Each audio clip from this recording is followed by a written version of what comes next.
real strong commitment. We make a real strong commitment to finishing on time and leaving time for questions at the end. After the end, though, if there are more people with questions, I'll hang on, and anybody who needs to go can go. Please feel free to ask your questions as we go on. Lorenzo will be monitoring all of that. If he knows that I'm going to be answering one of the questions through the course of the talk, he might leave that question unanswered for now. All right. All right. So tonight's topic is growing healthy gardens, and we're bringing it to you as a service from the city of Sacramento and the Sacramento Stormwater Quality Partnership. We've been working with them for years. And what we do from Our Water, Our World, oh, look at that. I can't get the screen to move. Hold on. Hold on. Lorenzo.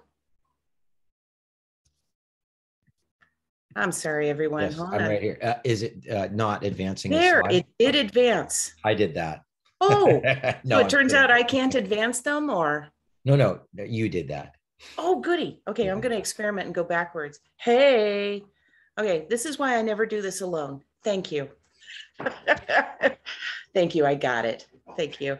All right. So we're going to go through some slides for about 45 minutes. Those of you that have been through our talks before know that I am part of a program called Our Water, Our World, and we go out to wherever they are selling pesticides and herbicides, and we work with the people selling them to show them how these products work, how to pick the right one, and introduce integrated pest management. In other words, yes, get them the right product that is the least toxic and most effective. However, introduce the fact, for example, if you have weeds in your lawn, remind people, your guests, to mow your lawn 2.5 to 3 inches tall. That shades the ground.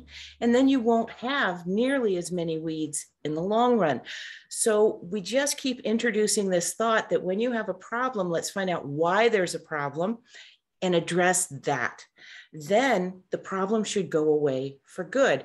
We're going to talk a lot about building healthy soils, keeping the garden healthy with fertilizers, how to water, and best plants for your garden. I'm going to divide this talk up into vegetable gardens and the rest of the yard and landscaping. Almost all of the points for each are similar across the board, but when they're different, we'll talk about it.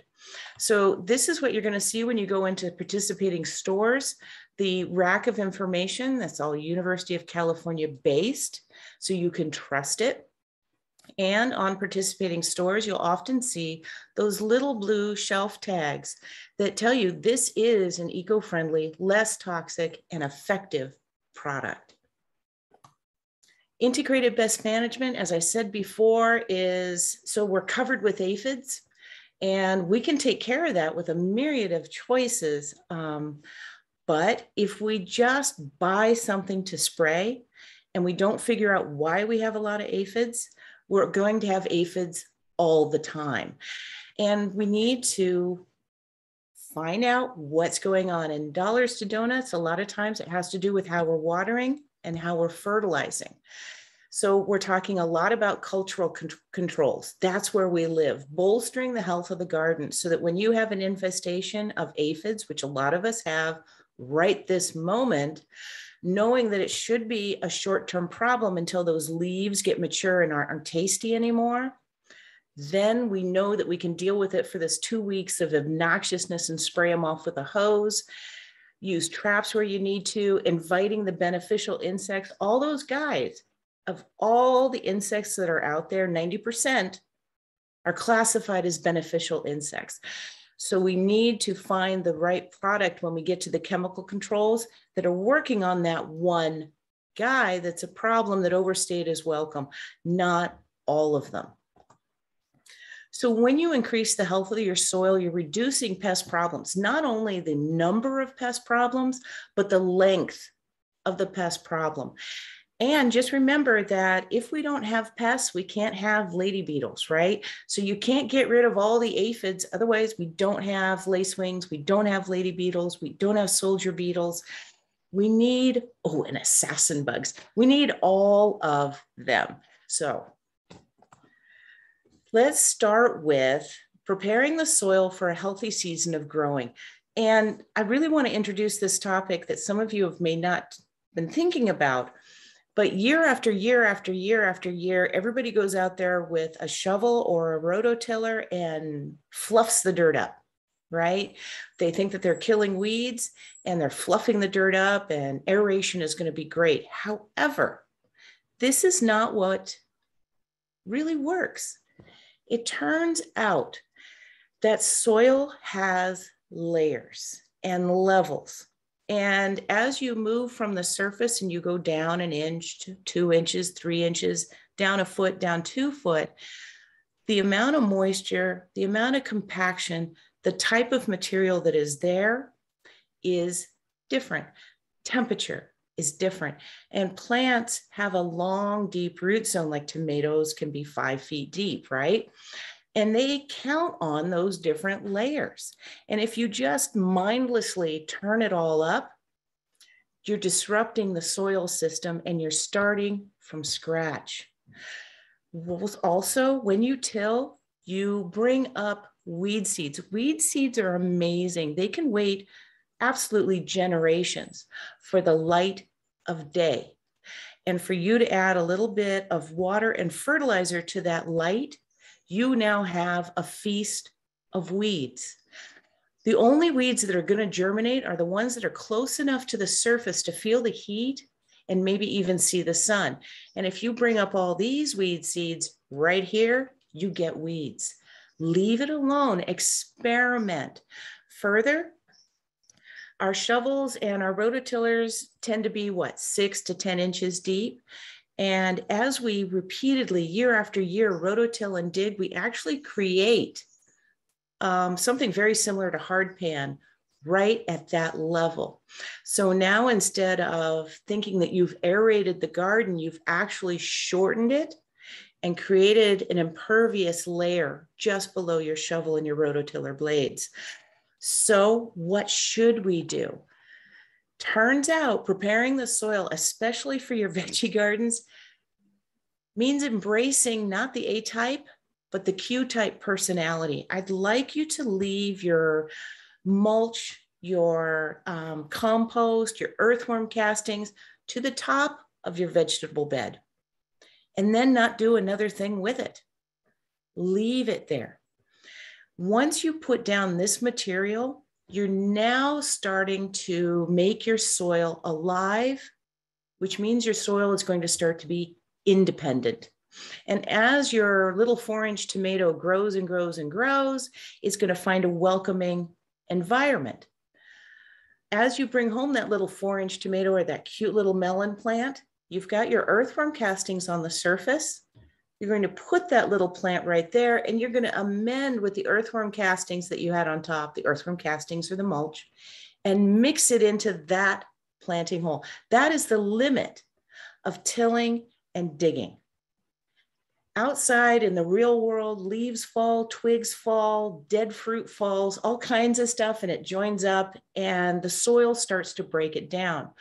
When you put out mulch, by the way, this is exactly the same thing. When you put mulch out in the rest of your yard, you're blocking the sun from hitting the soil. And as that organic material, mulch, lays there, it invites that FBI, right? The right fungus, bacteria, and insect world. And they're going to start working that soil for you. Compost is an excellent ingredient to put on the top of your veggie bed or the top of your planting beds when you're going to be putting in new trees and shrubs. And we're going to talk a little bit more about what you should and shouldn't plant this time of year as we go through. But you're going to see figures like the goal is 5% organic matter in soil. That can get a little mind-numbing trying to figure out the mathematics of it. So let's just give ourselves a break and lay it on top. I'm looking for 1 inch to 2 inches. Just leave it there and walk away. As you do that, especially with compost, and you've mixed it into your planting hole, if you had soil last year in your veggie bed that was letting water through at the speed of light, so you had to water all the time, a little bit of compost is suddenly going to fix that. If you had soil that is so full of clay that you add water and it never goes anywhere, it just hangs out right there, adding a little bit of compost is going to fix it. Compost is qualified as a bona fide representative to make every soil type you have behave, because once it's in there, it invites all the right guys to start improving it for you. And when your soil is healthy, what have you got? Healthy plants. So when you've got an invasion of some kind of pest, your plant can withstand it. Like when I get a cold, I'm going to be fine. If I had a diet of Twinkies all my life and never walked and never did anything, if I got a cold, it would be a serious problem. We're making sure that the home is healthy. The bacteria and fungi. So sometimes you can actually see some of this. You'll see these little white finger-like bits, perhaps under your wood mulch, and sometimes even in your soil when you're monkeying around in there. These are things that I don't exactly understand, but I know that they're incredibly critical, and removing them is the problem. Know that once you have organic material in the soil, I don't have to be a soil scientist. It's going to work. I don't have to get a PhD in this subject. It's going to hold the soil in place. So if you've got a little bit of a slope, it's not going to wash away. When you put compost or mulch out on the top of the surface and you've got some shrubs or trees that you're going to put in, and you put some mulch or earthworm castings on the surface, you're keeping things steady. They're not going to drift away. So mulch. Just as a general reminder, the definition of mulch is incredibly wide. It is anything that you put on top of the soil to stop the sun from hitting the soil. It is so general, in fact, that it's worth saying that not all mulches are created equal. In general, we are really encouraging you to pick wood chips. Because, and now you're thinking, she's crazy, wood chips break down and I have to add more. That's the point. You're going to put them down. It's going to hold the moisture in. When it's about 3 inches deep, it stops weeds from growing underneath and popping up. And as it breaks down, it welcomes the earthworms, it welcomes the pill bugs, it welcomes everybody to the party. Celebrate that Q-type personality and leave stuff down on the top. The soil runoff is important. And also, if you do use a pesticide or an herbicide, this is incredibly important. The truth is that half of what we put out on our yards and lawns, only half stays there, because we took every last piece out of the yard. Every leaf is gone, every twig, every last piece of pine needle. There is nothing to stop everything from just drifting away.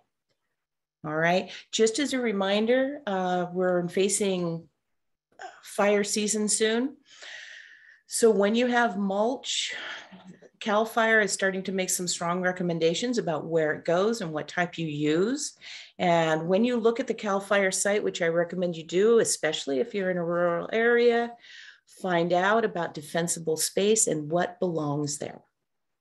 The last caution about mulch is, for all of its amazing abilities, there's one place on the planet it never goes, and that's against the base of the plant. Mulch's number one job is to hold in moisture. And if you have it right here, you induce rot. Number two, it creates a covered secure highway for every insect to walk without anybody stopping it. So pull it back, at least fingertip to wrist spacing all around the plant. So let's talk a moment for fertilizers.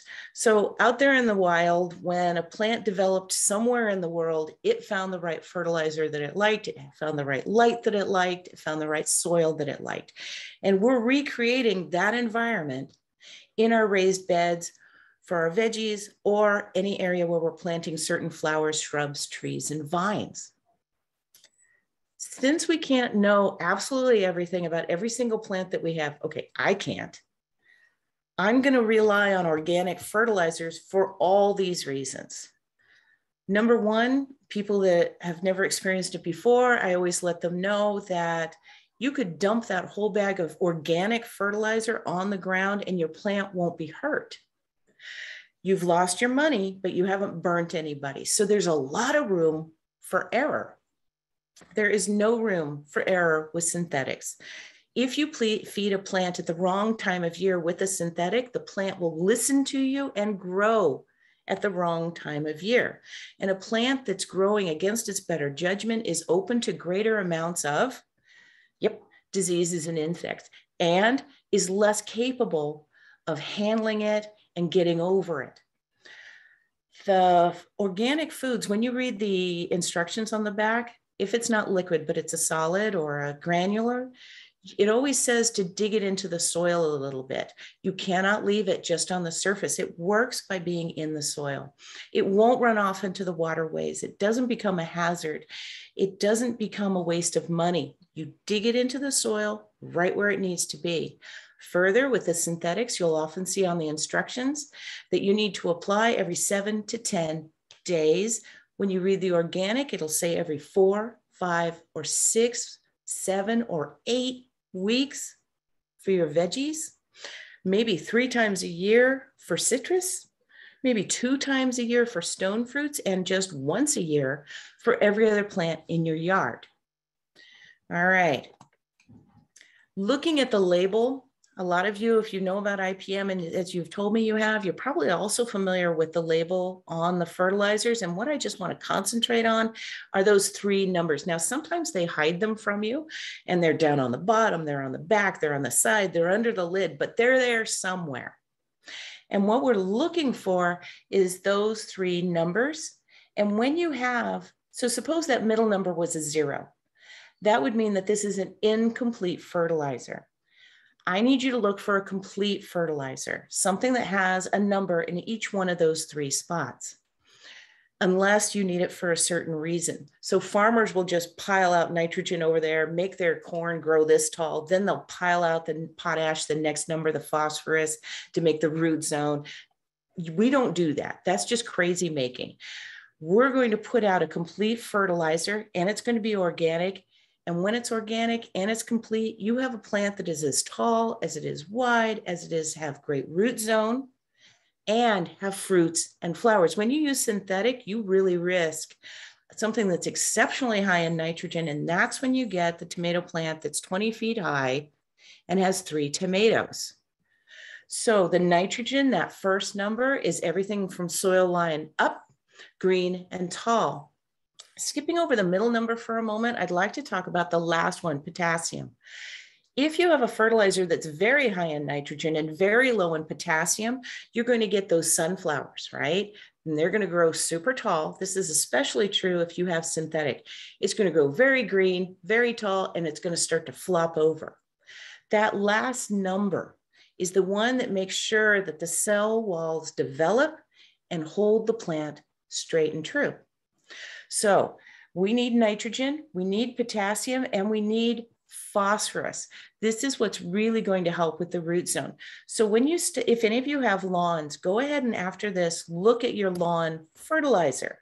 And perhaps what you're going to see is something like a 32 on the nitrogen, a 0 on the phosphorus, and a 2 on the potassium.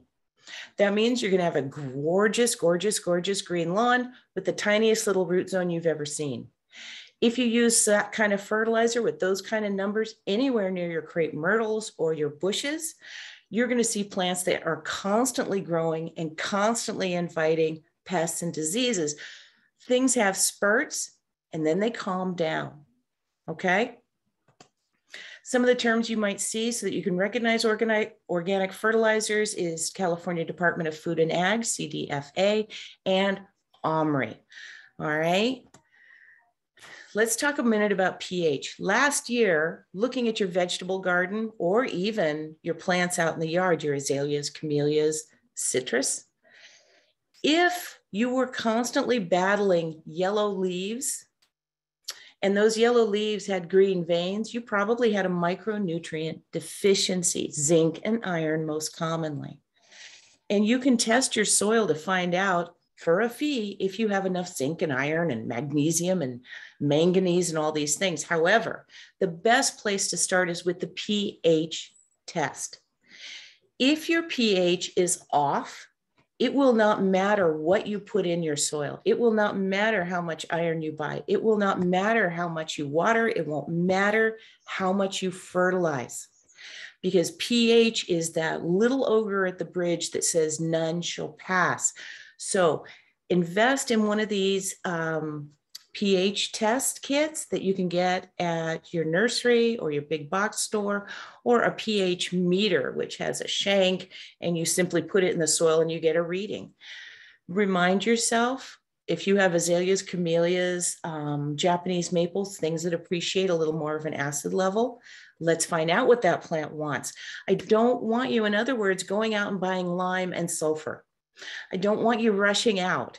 I want you to find out what's happening. So check on your pH. Then let's talk about this watering thing for a minute. So we put in a 1 gallon whatever, right?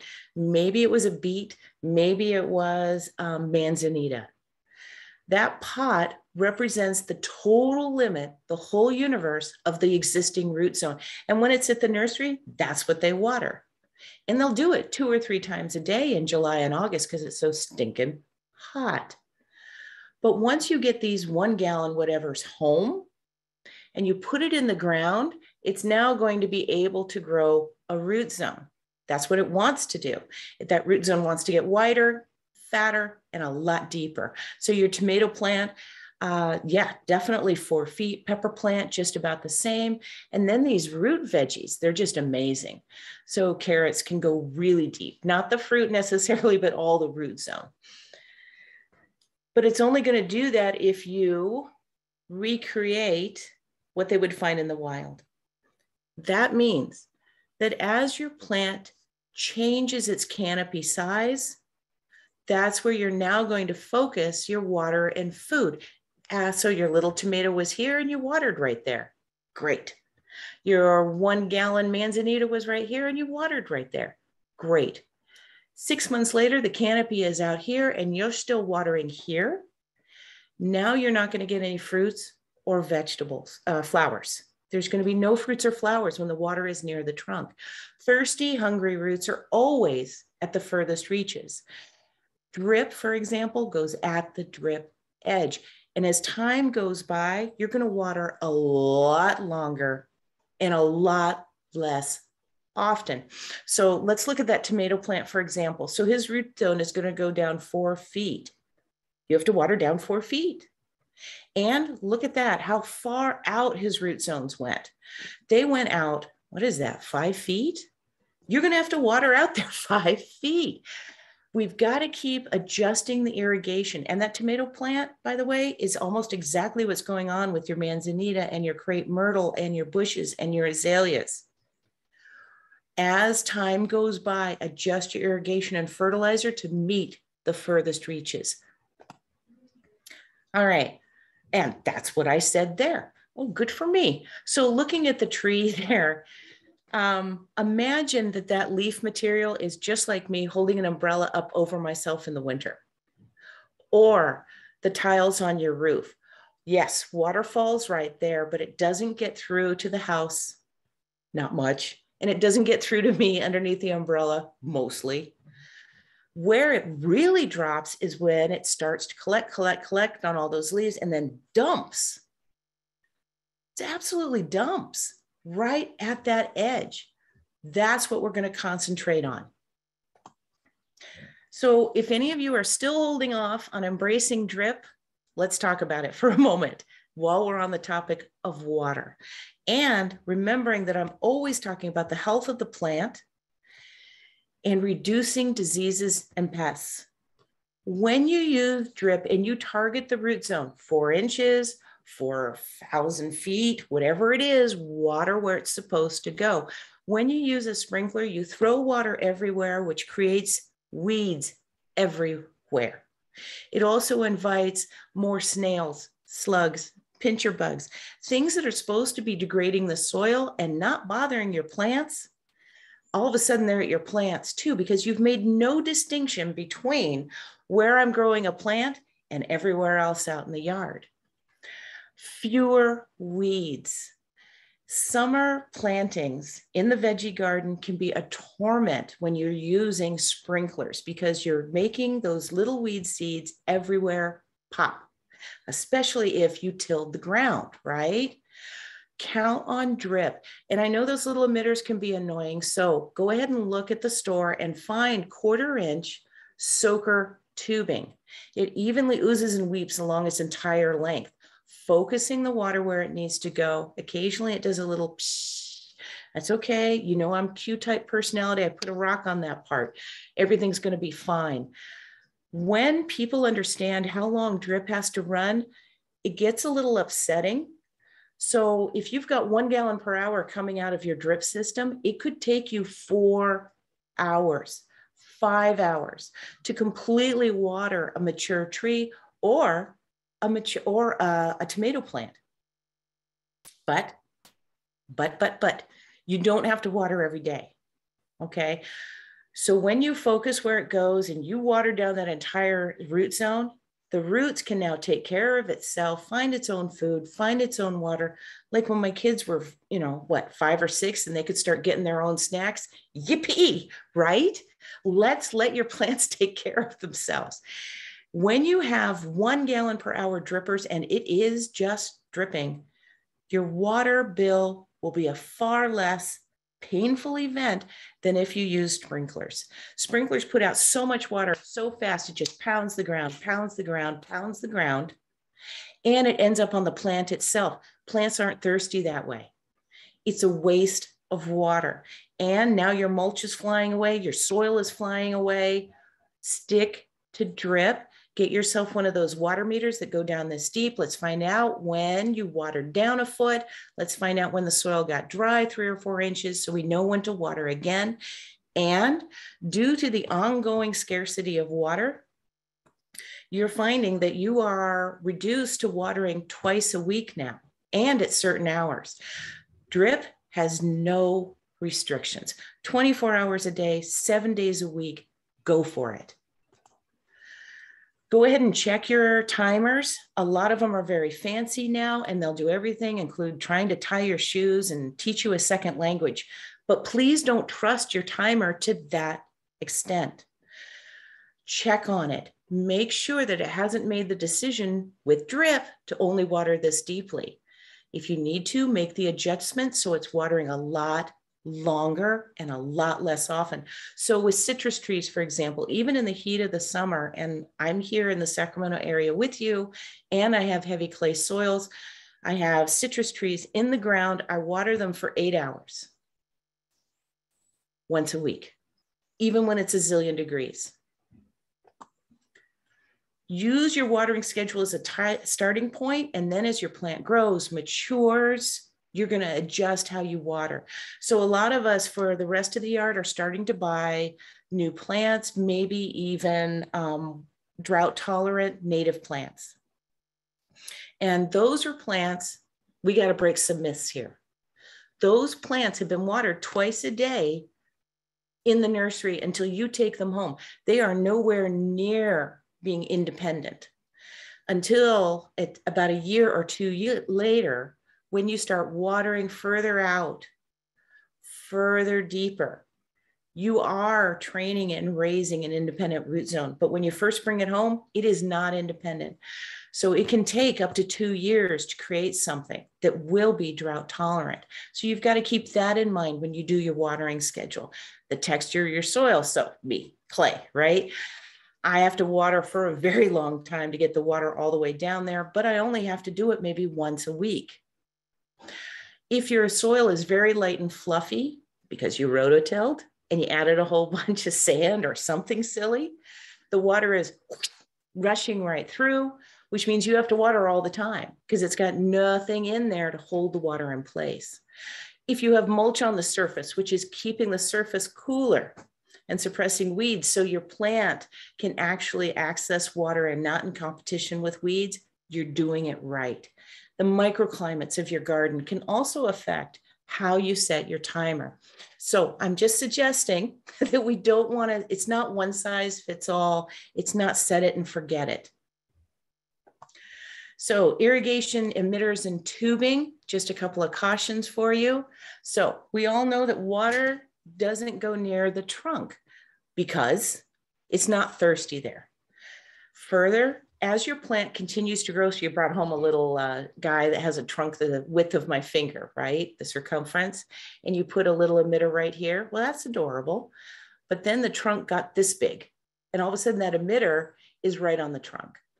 It's rotting out your trunk, and the water is not in a useful spot. So your plant looks crummy. So you think drip failed. So you get out the hose and you're okay. It becomes a thing. So put the drip where it goes. Think long and hard about putting in a cement patio. We're really looking to let water seep in. So do you remember that the diagram I showed you about the tomato plant, right? So the root zone was 5 feet, 4 feet deep, but it was also that wide. So if I put in a tree, say a Japanese maple, and I put it a foot away from a cement barrier, that root zone is not going to be happy because I can't water out there. I can't feed out there. But if you had permeable surfaces, the DG, the gravel, whatever, the water does go down there, which increases the health of the soil, which increases the health of your plants, right? As you start looking at the vegetables and plants that you want to put in your yard, we're looking for you to choose things that work in your area. Look up your zone. If you're higher up in the hills and you're in cool, you're going to get something probably a little bit different than somebody that's already in Sacramento. If you're further up, Forest Hill, Placerville, these things all make a difference, especially if you want something to fruit and flower. Some of these things need a little bit longer time, warmer a summer or a cooler winter. And remembering that as plants become drought tolerant, you're always going to water as deeply as that root zone. But the first year, you only let it get dry this far. The next year, you let it get dry this far until you let it get dry almost entirely before you water it again, which means we can't plant pansies in with the agave. Okay, so right plant, right place. Don't make yourself nuts over this. Just look at how deep the root zone is going to be and if the plants are going to survive together.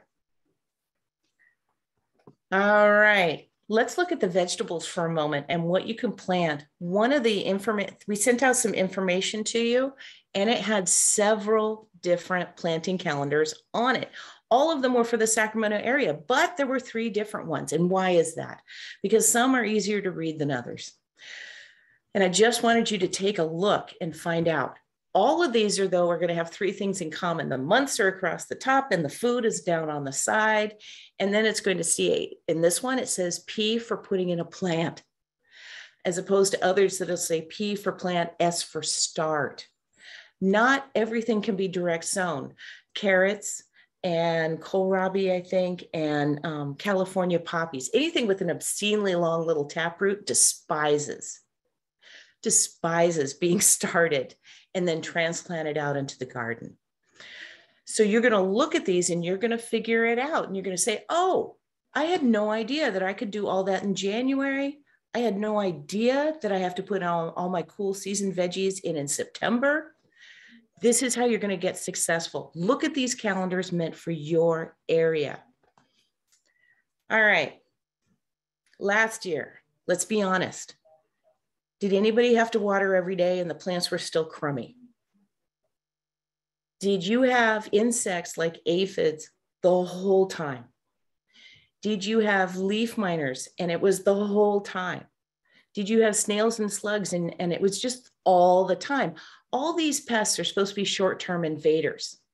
If they're becoming longer-term invaders, there are several things you can do to stop them before you reach for any pesticide or any herbicide or baits. And the first is to know that pests and diseases are dumb. They stay right there. And if you put that same tomato plant in that same spot year after year, you have made it incredibly easy for these stupid guys to become a serious problem. So in the big farms, they always talk about crop rotation. This is absolutely necessary at home in our vegetable gardens. Things have to change places at least every other year, but every year could be really wise. Outside, when you've got fruit trees, you can't, move them every year. So what do? Well, diseases and pests thrive in old plant material and dropped fruit. So that's why you're patrolling and cleaning up that stuff. So there's a little guy inside that apple codling moth, or that little awful guy that's getting in the cherries lately. When that fruit drops to the ground, that fat and happy little stupid guy comes out, burrows in the soil, and waits out the winter. And then he pokes his little head up and he goes, I'm home. So if you clean up the fruit, clean up the leaves, you're going to be fine. It's going to help a whole lot. And with some of these problems, it is your only real defense.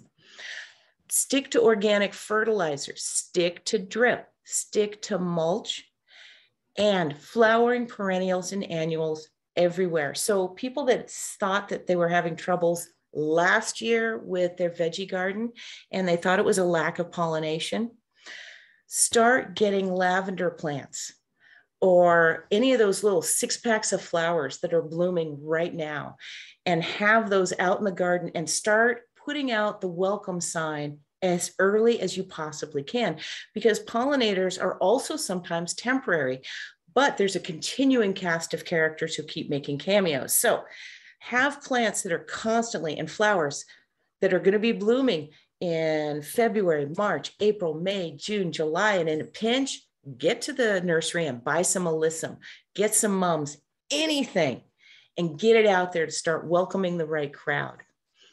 When you do have a pest, target that guy, not everybody. When you look at the pesticides, and if it says something like it lasts 6 weeks, 6 months, or a year, whoa. And then you open the literature on the back, you're going to see a huge list of all the insect pests that it handles. What it doesn't tell you is a whole other list of all the beneficial insects that it's going to kill for those 6 weeks, 6 months, or a year. That's why you find the horticultural oil. That's why you start with a blast of water from the hose. That's why you go to the thing that's going to target that guy. Otherwise, like spider mites, right? People have been having spider mites and it's getting worse and worse and worse. Stick to organic. Spider mites thrive on tender new growth. Stick to your mulch. Spider mites thrive in dry, dusty conditions. Mulch keeps that under control. Water and feed where you're supposed to, because plants that are water and fed near the trunk are stressed and welcome more problems. And then the last point I always make is ugly. Okay, sure, it doesn't look good. We don't like it. It doesn't look like the picture in the magazine. However, sometimes ugly is necessary. So let's suppose your roses got infested with aphids and the leaves were looking a little crummy and shiny. Take the hose, spray it off, and know what your roses are going to do? Make more leaves. That's what they live for. They can't wait to make more leaves. You've got a healthy root zone with great soil. You haven't taken out all the beneficial insects. You're targeting how you water. That plant is going to be okay. Now, let's be honest. Sometimes these problems, no matter what you've done, have persisted year after year after year, and you're looking at a $500 azalea plant.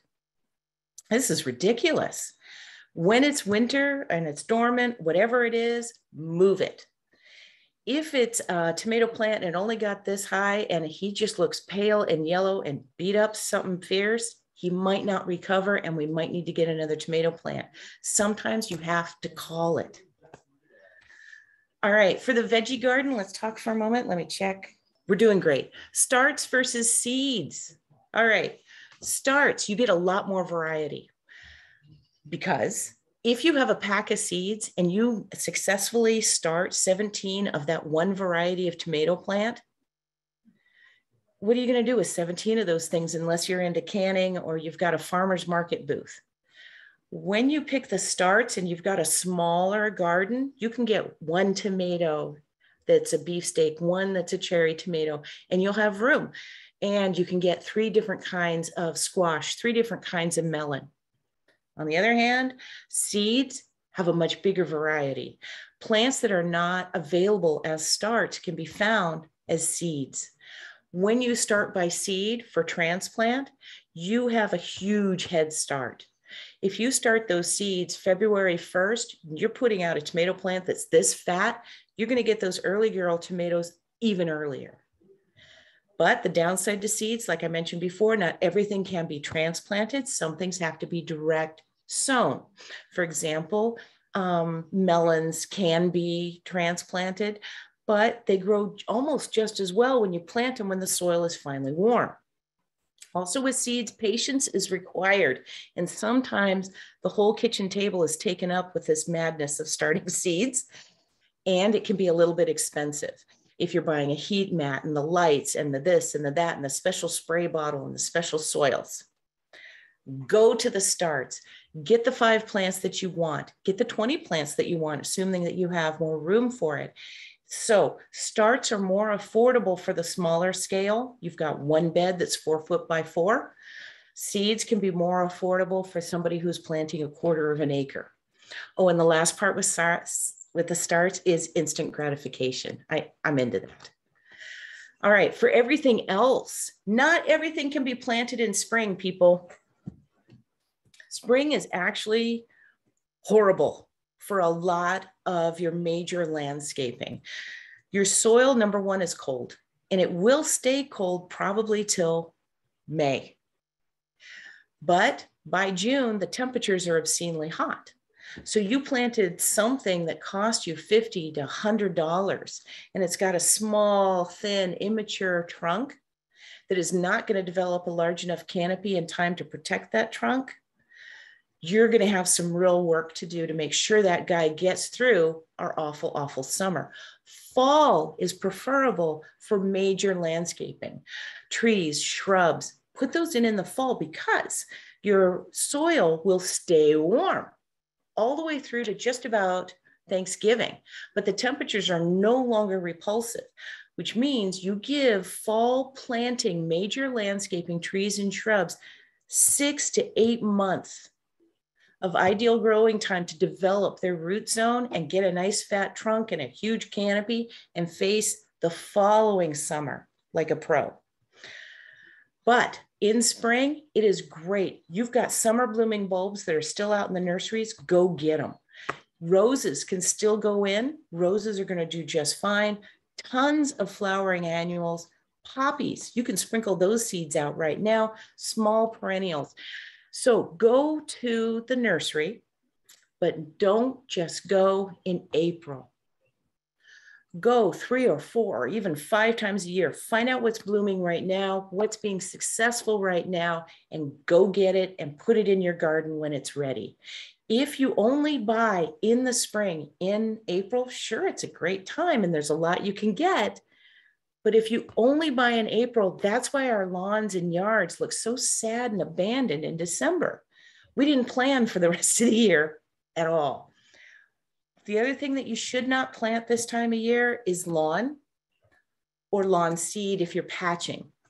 The exception to the rule is sod. Sod will probably make it, but lawn seeds won't because the soil is cold and it's about to be obscenely hot. While your soil is this cold, your germination rate for lawn seed is close to 0. You gotta wait. But September 15th through Thanksgiving, lawn seed, major landscaping, these things are going to do great. Look for California natives if you can. Mediterranean is another term. Yes, these are general terms, and maybe you've been on some other gardening sites where we kind of bicker back and forth about the right term. The term is something that's going to develop a fat old root zone and is going to be able to take care of itself by itself. Match plants to the conditions of the garden. If you've got full setting sun, 24/7, all June, July, August, and September, you're probably going to do almost all of your planting in fall so those plants can get big before next summer. You might be starting to look at some shade. And a lot of plants, especially on your veggies, especially on your tomatoes, are going to tell you that they're resistant to certain common diseases and well, mostly diseases. Yeah. So on the tomato tags, it'll say VFN and then a whole bunch of other letters for what they are resistant to. So rotate, rotate, rotate. And if you typically have a common problem that keeps coming back, find out what that problem is and see if you can find a plant that's naturally resistant. Things to consider when adding major landscaping, especially, what are the microclimate conditions? So we all love to have citrus, here's a good one, avocados, right? We've all seen down the block that fool that's done nothing and has an avocado tree that is buckling under the weight of the avocados. We've done everything right, and our avocado tree hasn't grown and it's not giving us any avocados. No, it's not fair. And it could be that even 5 houses away, the microclimate is sufficiently different that that avocado is happy and yours just won't be. How much space do you have? So when you go to the nursery and you look at that elm tree, it's like a little puppy, right? It's so cute, but it's not going to stay that way. Count on a tree, the height equaling the width. So if you come home with that cute little puppy tree and you park it right next to the fence, you're going to blow out the fence. Know that that big tree is going to need a lot of room and it's going to change your light requirements. It's going to change what you can plant under it.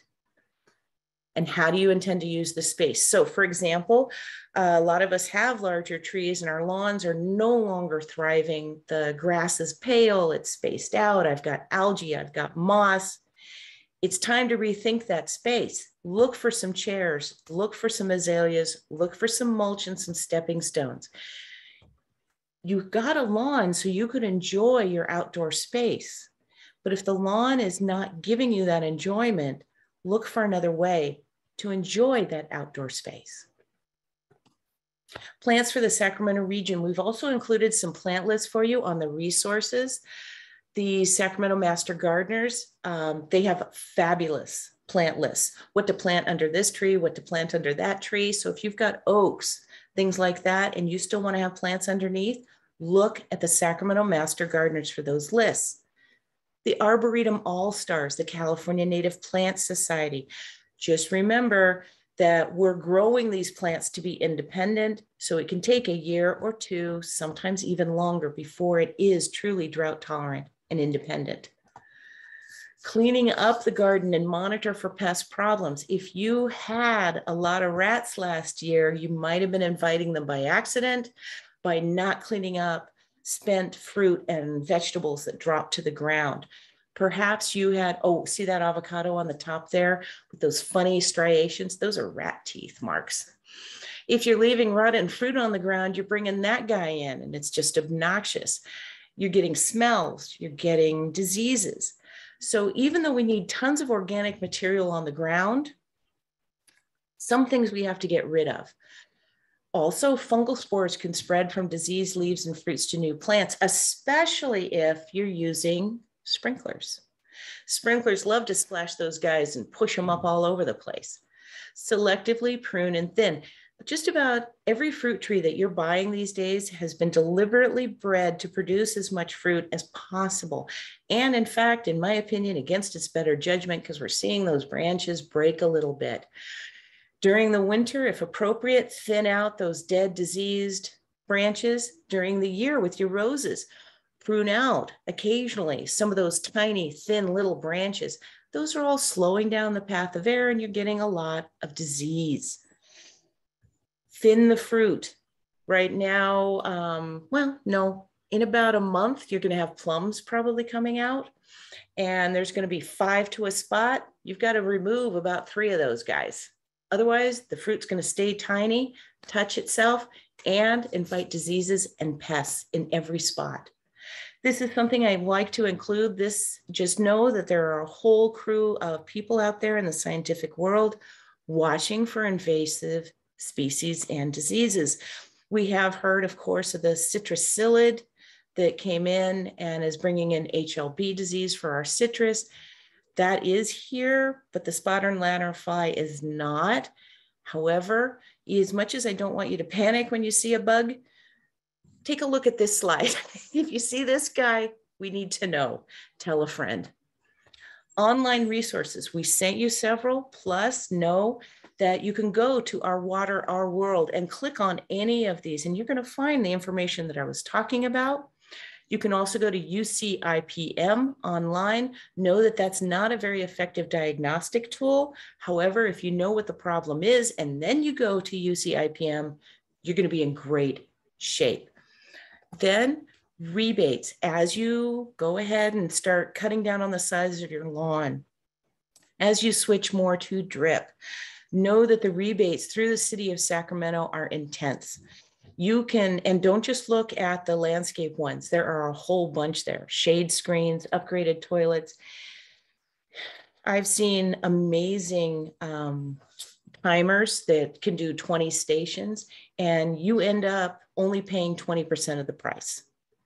So if you've been toying with making these changes, now is a great time to do it because the price is so low. And if anybody's looking into gray water conversion, all right, look into that one. There are rebates for just amazing things. We've got some more webinars coming up. Bringing in the pollinators is next. Waterwise gardening is after that. Please feel free to sign up at any time. It always makes us feel good to know that you're thinking about us even before we start.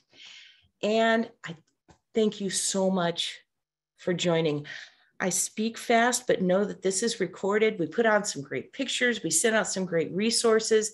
And down at the bottom of the screen is my email address. If you have concerns or questions as time goes by, send a picture, a description, and let's see if I can help you out. All right, Lorenzo, what kind of questions have we been getting? There were not a lot of questions. Great. You had great momentum and comprehensive in your delivery. If there are some questions that people had saved for the end, we welcome them now. Absolutely. So we talked a lot about where the water goes, choosing organics, getting used to drip, knowing that drip lasts a long time, and I am talking about hours. Sometimes ugly is beautiful. A little bit of damage on the plant is not worth freaking out about, especially if you don't know why it was caused. And puppies. Who's that, Lorenzo? Oh yeah, that's my dog. Do we know how soon the recording will be available? Usually, I think it's been available within about a week. Uh-huh. But and you can email Julie to check if you've checked and didn't find it. I'd really like to thank everyone who joined us today and remind you that the ourwaterourworld.org website is a resource for all of you. Oops. I did that by mistake, sorry. One of the reasons we do this is to preserve water quality in the areas that we live. And this healthy approach to gardening is not only effective and efficient, it helps keep our local waterways less polluted. So thank you so much for your time and energy. Thank you, Julie. And we look forward to you at our next presentation. We'll be here and we look forward to it. Thank you so much, everyone.